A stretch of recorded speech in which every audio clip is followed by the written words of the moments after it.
இரவு நேரம். சென்னையில் ஒரு பழைய மற்றும் ஒதுக்குப்புறமான பங்களா. பல வருடங்களாக பூட்டியே கிடக்கிறது. திடீரென்று அந்த பங்களாவின் ஜன்னல் கண்ணாடிகள் உடையும் சத்தம் கேட்கிறது. அதே நேரம் பக்கத்து வீட்டில் வசிக்கும் ஒரு பெண் அந்த சத்தம் கேட்டு எழுந்து பார்க்கிறாள்.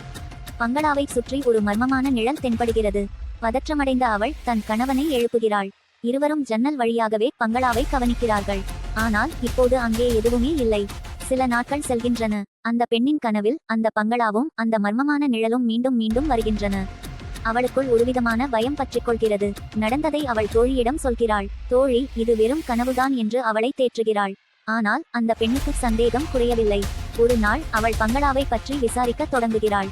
அப்போதுதான் அவளுக்கு தெரிகிறது, பல வருடங்களுக்கு முன் அந்த பங்களாவில் ஒரு மர்மமான கொலை நடந்திருப்பது. பயம் இப்போது உண்மையாகிறது.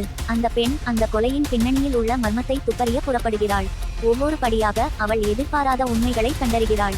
கடைசியில் அந்த பெண் அந்த கொலையாளி யார் என்பதை அறிகிறாள். ஆனால் அது தெருவில் பயங்கரமான ஒரு உண்மை. அவள் தப்பி பிழைத்தாளா அல்லது அந்த மர்மத்தில் வெறு ஆனாளா என்பது தான் நீதிக்கதை.